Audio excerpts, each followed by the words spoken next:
Good morning. Good morning. It's like a morning show, like a radio show. This is a radio show. It's an internet radio show. Internet radio, yes.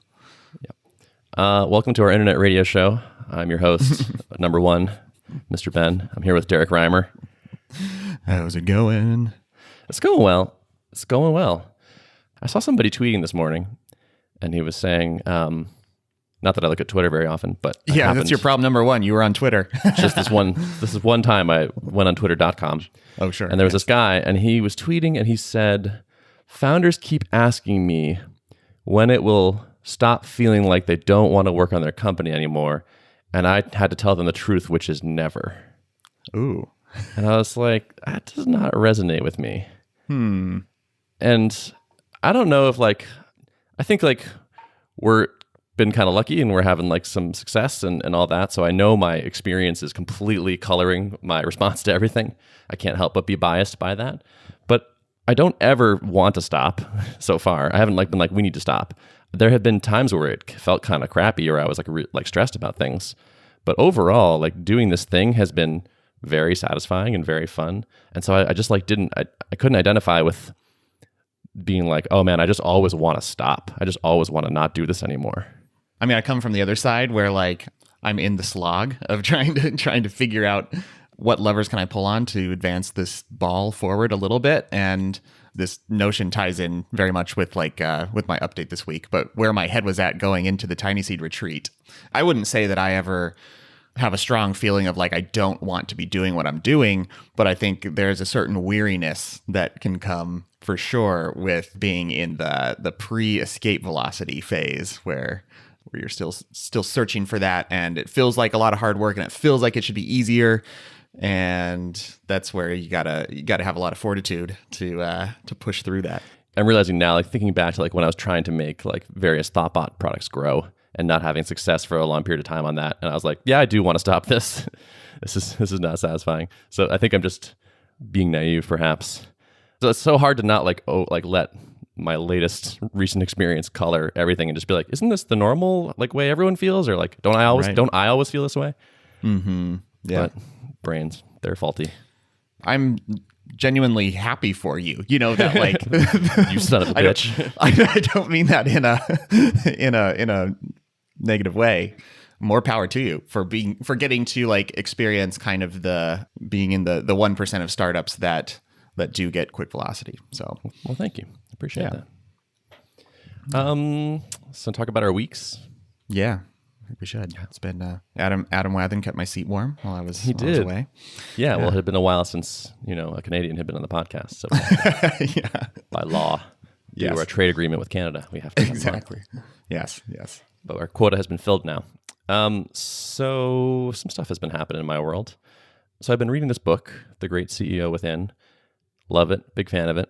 I've sort of taken two things from it directly in the last couple of weeks that have been going well.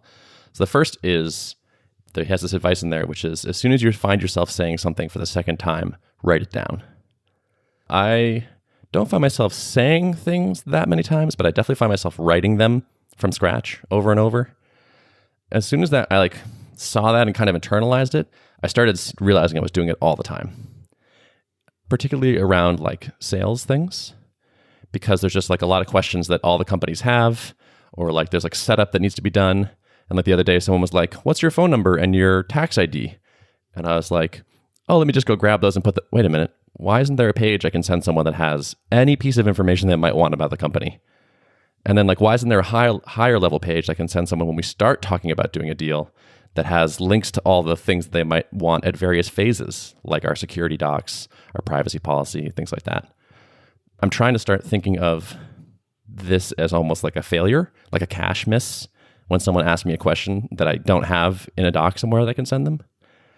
And it has been slowing me down in the near term, of course, because I'm where should this even live? Should I put it on the pricing page? Should I make a Notion doc? Should I put it on the marketing site? And it's taking me longer to respond to any individual person, but I have this growing sense of ooh, this is really cool. I'm getting this corpus of things that I can then use later on that'll make me more efficient. And it's been feeling really good. That's really cool. And are you thinking about how does this scale beyond just you? Because eventually a lot of these questions will not be directed at you, but will be directed at someone on your team, right? And so I guess that's like the key like knowledge management challenge with a team. It's like where this bit of information lives somewhere, but where does it live and what's our policy on where we put stuff, right? Totally. Yeah, that's a great point. I hadn't even thought about that. But like once this is a fleshed out thing, it's much easier for someone else to take it over. Or they can even start by reading it. It's like, hey, you're going to be doing sales. Here are all the answers to common questions and our policies on things. And that's awesome. That's a good point. It's funny. Hiring feels like far off in my head, so I don't even think about the other people aspect. But someday, future me might be glad for that. That's definitely something I kind of learned going through Drip because I was the only engineer for so long. And it became really evident when we started bringing on new engineers just how much like tribal knowledge lived in my brain. And I could have done a better job documenting stuff. And then we eventually did that. Like we went through and kind of wrote like some basic, kind of like concentric circles of documentation, like very high level stuff. Like here's kind of how the code base is organized. We have this area that does this and this area that does this, so that a new engineer will at least know where to go start looking and then drill down one layer deeper. And okay, here's a deeper dive on like architectural decisions behind this subsystem. And then further down is like code comments and stuff. But we kind of had to retroactively do that when we were finding like the pain of like an engineer would be on the team for a month and then after a while, like, in a one-on-one or something, it would come out that like, yeah, I just feel totally lost in this area. Like everyone knows where everything is and I have no clue where to even get started. And it's like, whoa, yeah. You lose perspective after when you have all that knowledge in your head, you don't know what other people don't know, Right. So. Yeah. I also wonder, something I'm starting to find is that some of the things I don't have answers to, like I've been doing like kind of bespoke answers to things. And maybe sometimes that's a strength, like for like, the ability to negotiate something. But I think for some of them, it's like, we should just decide what the answer to this is and then write it down somewhere. And then like I have like less decision fatigue. Or like if I write my default answer, does it sound good? Like, do I like what my answer is to this? Like I found sometimes writing down like technical docs of like how a thing should work or like does work. It's like, I feel like I'm explaining a thing and then like apologizing for how weird it is. Maybe I should just go fix the thing. Fix the thing. Yeah. Yeah. So yeah, I like that. It's like a nice positive pressure on the actual underlying thing you're documenting. Mm-hmm. Yeah. I'm really fired up about this. And so for 2 more weeks, I'm going to be really fired up about it. I'm going to go back to my norm. We're kind of related. What has your support burden looked like? Do you guys get a lot of emails from people with questions? Let me pull up our doc. So we actually track this in our KPI dashboard that we update at our retros. Wow, we sound like a very big company right now. Last week, there were 92 support conversations. That's fairly high. Like the week before was 60, the week before was 40, the week before was 110. So it varies. Now, some of those are, if you have a bad call on Tuple, like if you get rate a 1 or 2, we pop up a little box, which is like, hey, help us help you. If you can tell us more about what went wrong, or if you have any reproduction steps, like we can reach out. So some of those are kind of like quick, like, oh yeah, like you just had a bad Wi-Fi connection. We can't really do anything about that. But a good number of them are actually support requests. Why do you ask? Oh, I'm just wondering, like, because it seems like a lot of that not repeating yourself type of stuff, kind of happens in support. But it's a tricky balance to strike, because I've had recently some support interactions with some high profile companies, I'll say, that have a really good reputation, and I would not expect canned responses and stuff, but like getting some confusing pre-built responses that feel like missing the mark a little bit. And it just makes me think like that one is a really hard problem to tackle well, I think. I've had the same experience, and I bet we're talking about the same company. Or I bet I know who you're talking about. Yeah. And yes, so I have this like conflicting feeling where like, to me, it's like kind of sad when the founders stop doing support. And like, I get why it's also great and you should do it. And like, there's like wins there, but also it's like once someone that really knows what's going on and can fix problems that you find stops doing support, it gets worse. It's like really hard to not make it worse, I think. Like maybe if you're really good at it, it's not much worse. Or maybe that person, if you hire someone that's amazing at support, they're even better at the support part. But I feel like it's hard to match the like, I built this thing, I know how to fix it for you, or I can at least tell you what's wrong. So I don't know, it makes me a little bit sad to see that. Yeah, and it's such an asset to not be so big where you can still be pretty in the loop on what kind of support questions are coming through, and B, even if you have like a front line of defense to handle the 80% of stuff, that 20% where like, okay, this is a little bit beyond what I can answer from my knowledge, and maybe, let's loop in a technical person or one of the founders. You just keep your finger on the pulse of what is really what the customer is experiencing. So. Totally. Yeah. Even though Joel is handling almost all the support, I still get notified for every request that comes in. Like I read all the messages at least, which feels important to me. So I mentioned that there were two things that I was taking from that book. The second is that he has a template for giving feedback to other people. And so we did like a kind of like 360 feedback session so before the session, Spencer, Joel, and I each wrote up feedback for the other two people. And for each person said, I like that blank. I wish that blank. That was like the basic template. And so like 1 to 5 bullets for each of those things. And so we all wrote ours up separately. And then at the start of the thing, we threw them all in like a shared doc. And we all read everything and like took a minute to kind of process it. And then we took turns. And so I went first. And first I sort of read everything. And then for all the wish that feedbacks, you first read the feedback and then you restate it in your own words and say, do I have that right? So it's like first, like make sure you really understand what this person is saying to you. And that feels like skippable, but a couple times like we made ourselves do it and like it was like, actually, no, that's not quite right. And it was like really fascinating to see. Like it was just like I actually watched this happen with Joel. Like Joel read the thing and then was like, starts to sort of answer it. And I was like, actually, can you just like do the thing and like restate the thing? And he did. And Spencer was like, no, that's not really what I meant. I was like, whoa, like what an interesting moment there. Yeah. That's a very interesting way to kind of enter in what could be a very tricky conversation that a lot of teams I feel like kind of avoid, like avoiding the negatives or things you want to see changed or whatever. Yeah, I like that. Yeah. Well, yeah. And so I'll just finish the process. So then after that, after you've restated it, you declare whether or not you accept the feedback. Oh, okay. So it's like you have the sort of option of like, do it. Yeah. Like, am I willing to sort of take this on and do the thing that you wish I would do? And then after that, if you do accept it, you, with the person that gave you feedback, co-create some sort of action that you're going to take with a due date, ideally. Like, okay, like you said you wish I would do this. All right, how about I do this and I'll have it done by this date? And we basically created these like to-do lists sort of together at the end of the session.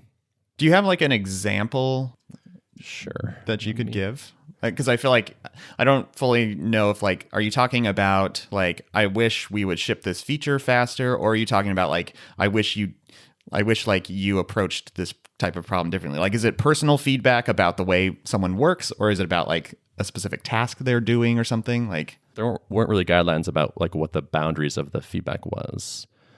Let me see if I can find something that was feedback from me that I can share. Okay. So one piece of feedback I got was that one of the people involved wished I would use the product more with our customers so that I could have a better sense of like what needs to change there. So it's like, I wish that you would use it more with our customers so we can spot more opportunities for improvement, and also do some like customer education, because sometimes we find people don't know about features we have. So I was like, okay, that's great feedback. And first of all, like I restated it, like, do I have it right? He said yes. And so I said, okay, cool. Totally accept that feedback. I think that's like totally legit. So how about the to-do we co-created was, all right, we're going to do another one of these feedback sessions in a month. So I said, I'll do 4 calls with customers by the next feedback session. Like, would that address the feedback? Yes, it would. Okay, cool. So there we go. That was basically that for most of the things. Some of them were harder to come up with a specific task for after, because like sometimes it's like, I have this, like, I don't like this feeling that like you think this, or like sometimes it's just like, there's not like a clear, like, get this done by this date thing. I could see someone saying like, I wish you would review my pull requests faster or something like that. Right, exactly. And then it'd be like, well, how do we put like a SLA on time, or like, how do we do that? So sometimes, so some of the things we put like, Ben will check in with Spencer on March 4th and confirm that he feels that I have changed this sort of impression or something. So it's not perfect. And I think also as we get better at this, we'll learn like better way, like feedback that we can give that is more loop closable, I guess. Or maybe just accept that you can't always get a perfect, to do with the feedback. I was a little scared going into the session. I had that just a little bit of background anxiety around it. And because I'm me, the thing I was worried about was other people taking offense to my feedback and not the feedback that I was going to get. I'm always worried I'm going to hurt somebody's feelings. And so I was stressed about that, but everyone took it great. And I think overall the whole session was very positive. There was this, at least for me, after we finished it, this sense of lightness where it was the air has been cleared. The air has been cleared. Yeah. All of the laundry has been brought out and we've dealt with it and we've acknowledged it and made a plan for it. And so it's if anyone has any lingering resentment, it's kind of their fault now. It's okay, I feel we all know everything now. And I felt great. It was a really excellent experience. I recommend it. So we're going to do another one. And I don't know, I'd like to keep doing this because I think it was super useful. Mm-hmm. And how do you think this practice scales? Do they talk about this in the book at all? If you have a large organization, is this with a manager who has one-on-ones with their people? Is this a practice you would do in that setting? Yeah, and in fact, his recommended cadence is that this happens every week in the one-on-one, maybe every other week.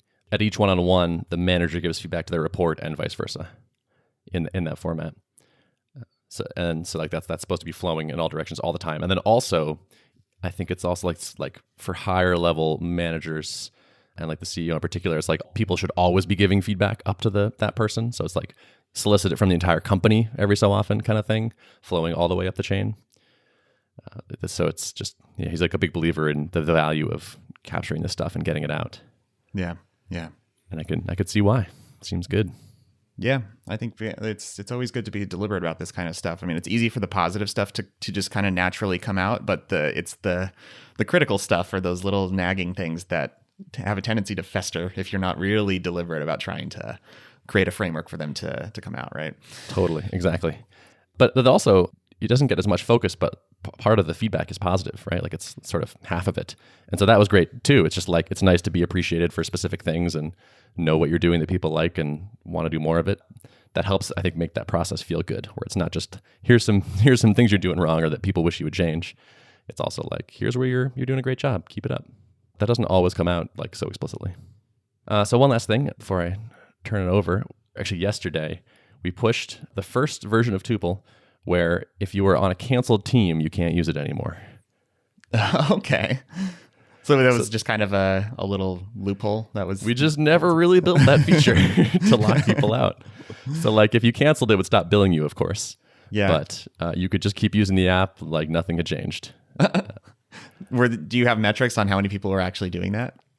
We would look at it every so often, and people mostly stopped using it when they canceled. In fact, most of the time they probably canceled because they weren't using it.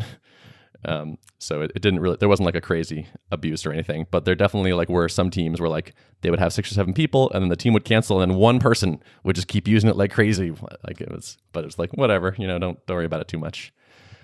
And so I did a little tweet thread about this because I think it's you would assume you need to build this feature before launch, right? You got to lock people out. I was well, I mean, you kind of don't actually. It's fine. And in fact, maybe it was even better for us because people were using the app and exposing it to more people. And isn't that good even if we're not making money off them directly? Probably. So I feel another lesson in the even if you think your MVP is very there's probably more you can leave out that you're not even thinking about. Yeah. I was proud of myself for leaving out pretty much all billing enforcement policies. And they're still not in the product. So I have a Heroku data clip that I go and look at that gives me daily usage stats for all people who are not paying customers. What's their usage level? And it's just a simple query with numbers next to customer names. And I look at it daily. And if someone's getting close to their limit, then I email them. And if they've gone over, then I email them, And yeah, totally. And it completely works, I'm sure. Yeah. And it's the amount of effort that it would take to all right, set up what's the trigger for when I want to trigger correspondence with the person and what's the exact copy that I should say. I mean, this gives me a chance to still kind of massage the wording a little bit and try out different things and see what works well. And I think automating too soon is never good. Totally. So yeah, I really like that idea of automating once it's annoying. I just have had this experience so many times of like assuming, well, we have to make this. And it's like, well, let's just do it manually for a little bit. And then we never come back to it or come back to it way later. And it's just fine. I did feel a little bit like airing our dirty laundry on Twitter, where it's like, I felt like a little bit of embarrassment. I was like, this is kind of ridiculous. But, I think the point was worth making to folks. So what's going on in your world? Yeah, so let's see. A couple of weeks ago now, I went on a TinySeed Retreat. So part of the program, they had 4 separate retreats, and I half made it to one of them and then couldn't make it to MicroConf Europe. So this was my first like full immersive like retreat with the cohort, and it was a really good experience, I must say. Like just another reminder that like being with people face to face is so different than being with them in a Slack room. Yeah, it was really nice. Just a good chance to get to know the people better who are my batchmates, and we had kind of deep dive sessions. Each of us got like an hour to hour and a half of time just to like update everyone on like, here's what I'm struggling with right now, or here's what's going well, and and get kind of feedback and advice from people. How many people were there? It was only about half the batch. I think there were 5 companies there. Well, I wish everyone was there, but it was also kind of nice that it was a little bit smaller group, so even more intimate in that sense. And so yeah, we all had a lot of time, kind of mid part of the day for the 2 core days of the retreat. We were spent on just kind of hot seat sessions. I went first so that I can get all my stuff out, and then like just random conversations throughout the day. Or we went on a little sunset cruise, and we spent time in downtown Key West just eating food and going to bars and stuff. And like everyone's thinking about each other's problems in a background thread and kind of casually revisiting them as inspiration strikes. So it was a really fun time. It was a really restorative time. I will say I came into the retreat feeling just kind of weary and impatient. I think those are the 2 words to classify how I was feeling. And a little bit like just suffering like lack of confidence, especially my level experience, like makes me I just feel much more cautious and suffering a little bit of a confidence hit this time around. It's really a lot of mental game. Like I kind of know like at this stage of startup the things I should be doing are pretty clear, pretty well understood. But like, yeah, I mean, in theory, like it's the outcome is not clear what's going to happen. But like there are best practices on things you should be doing at this stage. Okay. Yep.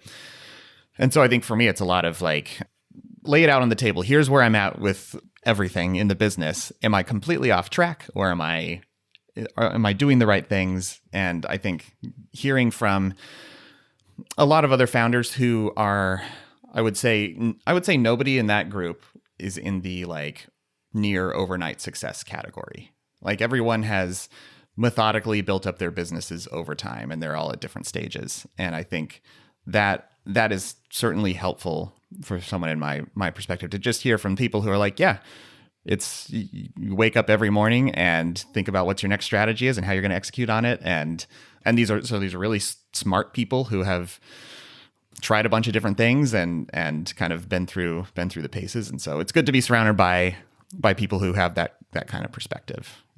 Totally. Yep. Yeah. Give you a realistic like yardstick kind of thing. Yep.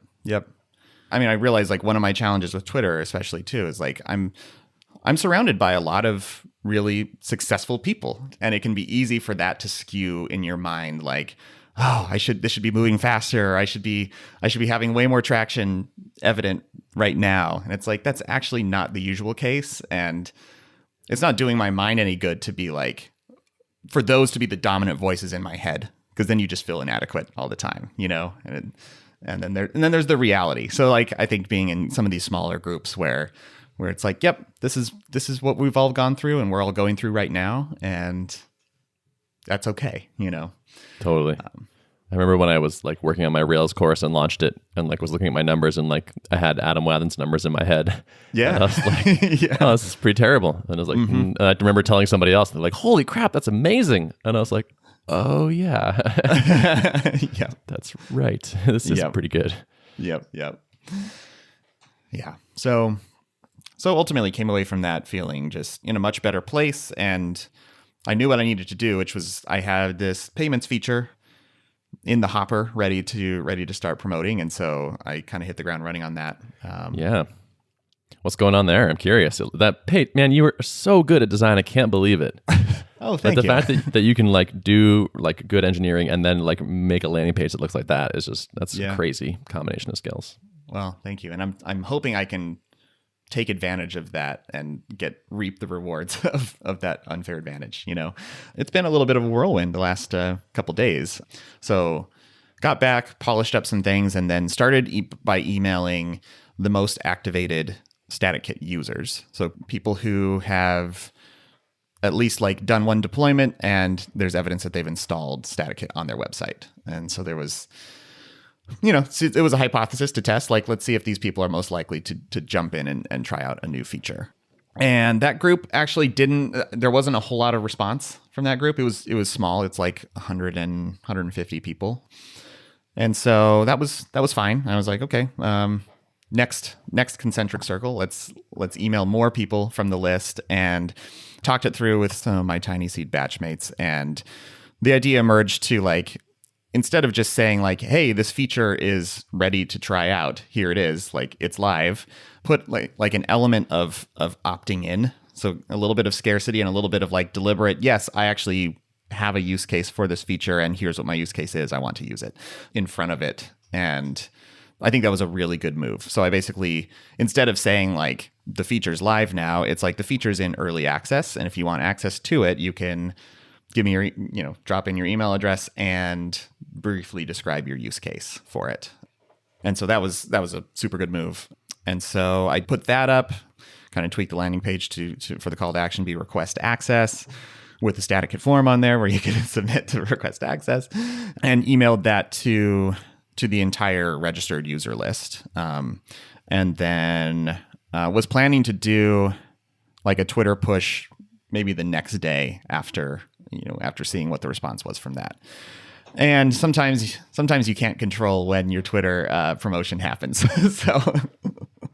So unprompted, Guillermo from Zeit posted a very excited tweet. He's kind of a Twitter master. I think he spends a lot of time just kind of hyping the stuff they're doing on Twitter. So it was a very well-crafted, excited tweet that started to make the rounds very quickly. And so I just kind of jumped on that and spent the day fielding Twitter responses and emails and everything that came from that. Mm-hmm. That's cool. So what was the result? Yeah. So far about 20 people have deliberately requested access. And so I feel pretty good about that. I think, and everyone kind of has what could be a very near-term use for the feature. So I anticipate being able to convert at least a chunk of those. And cool. Are you going to let them in? Yeah. You're going to make I'm them going to wait? let them in. Okay. Nope. Letting them in. And so I kind of spent yesterday kind of following up with those people. And then some other conversations kind of got spurred on by this too. So talking with some folks from some strategic companies that were interested in what I was doing too. So there's some conversations going on there too. Yeah. That sounds business devy.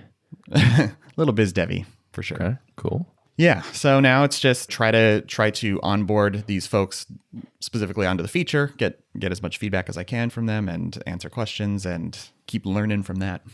Awesome. That sounds promising. Yeah. Cool. I'm excited to hear how that all goes. Yeah, for sure. Were you happy with how the feature turned out? Yeah, I was pleased with that. I showed some restraint in not over engineering stuff. So there's some very simple primitives and I built out some example, a little example site where I kind of designed some payment forms that utilize the new stuff. Kind of have a little roadmap of things that I want to add into it, but I kind of resisted the temptation to try to build all that stuff because I'm I think this is good enough to present it to the world. Right, and test the waters. Yep. Cool. Plus, I imagine as you start bringing on these people that are expressed interest, they will ask for things. Yes. And so you'll want it'll be nice to have the road clear to go build those things for them. Exactly. Yeah. As soon as it started getting the kind of the response that it did get, I was at that moment very glad that it had an early access label on it and kind of had that gate in front of it because now I can just kind of probably the feedback from this group of people will be enough to kind of work through without having to deal with potentially even more people, poking around with it and stuff. So yes, totally. And then as you like ship those new features to it, or those new changes, you can announce it. Kind of, you have a good excuse to get in touch with people again. Yeah, exactly. Like, V2 is here or whatever. Mm-hmm. Mm-hmm. It's cool. I Yeah. like it. Nice, man. That sounds very good. Yeah. So I will keep updating on how that's going. You should. We should do it on a podcast so people can hear it. I think that's a great idea. Instead of just you and me talking where no one can hear us like we are right now. Right. Anyway, for no reason at all, do you want to talk about notes of the show? Yes. Notes of the show, which will maybe someday exist, can be found at artofproductpodcast.com. Thanks for not listening to us. We won't see you next time. Goodbye to no one, except for Derrick. Goodbye.